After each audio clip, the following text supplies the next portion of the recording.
admit that you never even met my wife. The detective said you didn't even know Megan. She used other words, too. Alcoholic. Maybe even mentally unstable.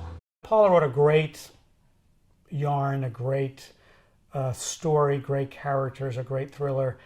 We developed it as a film before it ever became a bestseller. And we woke up one morning and, oh my gosh, the book exploded. So sort of win-win all around.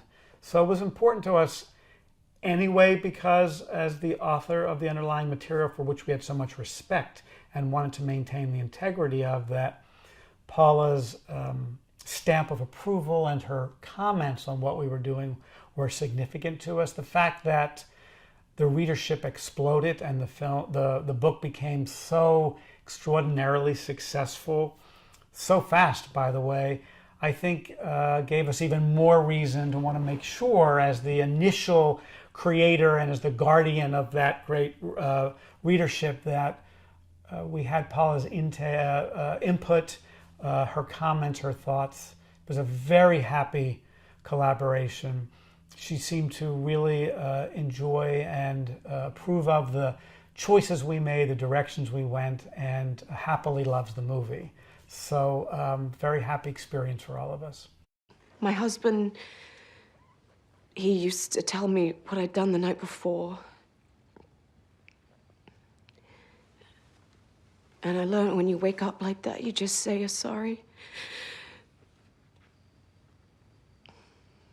You just say you're sorry for what you did, and you're sorry for who you are. And you're never gonna do it again. But you do it again. There's something instantly accessible and relatable about Emily and all the characters she plays. She just feels like the girl next door. She feels like somebody we know and somebody we're comfortable with. And she can, with very little words, really with her body language and her eyes and the soul that she carries inside, sort of spill forth evoke a sense of empathy for her, regardless of the character she's playing, which was really critical in portraying Rachel, an alcoholic, someone who isn't very pleasant, who is stalking her ex-husband, who is very aggressive at times, and who may have in fact committed a terrible crime. But from the instant we meet her, you're rooted in her and you really care about her. You feel her sorrow, you feel her imperfection, you feel her lack of wholeness and a desire to make herself whole again. And that allows you to go on the journey with her. Did you enjoy cheating on Rachel? Seriously? We not fixate on her? I saw her again today. Where? This afternoon, when the police brought Scott back home, she was across the street. Tate came in with a tremendous passion for the material, which always speaks to me instantly in the first go. A real passion to not just to make the movie, obviously, but a real understanding of the frailty and the imperfections of these characters and these women.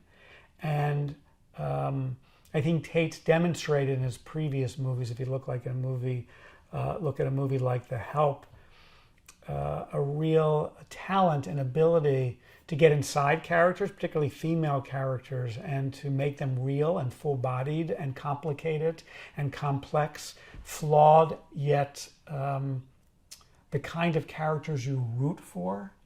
And if nothing else, we have a central character who does things that aren't good, who is downtrodden and has issues and problems, and may have done a very bad thing. So our need to relate to her and care about her from the get-go is paramount to journeying through the film. And I thought really that Tate was a guy who understood that, understood the behavior of these women, what drinking can lead a person to do. And I also thought he would attract the kind of talent that was so necessary to pull this off.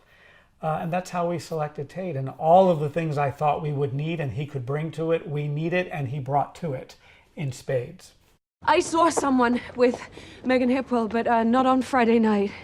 She was having an affair. She had a lover. That's what I'm trying to tell you. I thought you didn't know her. No, but I saw her. You saw her where? I saw her from the train. She was standing on the deck with this man. With her husband, Scott Hipwell? No, it wasn't him. This man was different, and they were kissing. Wow, that's pretty coincidental, isn't it? But like any great thriller, an edge of the seat kind of ride, there's something for everyone in here. And so just the pure adrenaline of what's going to happen next is a great ride for anyone, male or female. And I think what's interesting about the female protagonist is there's something so recognizable in these women, and particularly in their imperfections, whether you're a man or a woman, that you can relate to, or you've been there or done that, or had the experience of waking up and having had a good time the night before but not remembering what happened. And so it speaks very much to men and women, this story, and I think is satisfying to men and women for all of those reasons.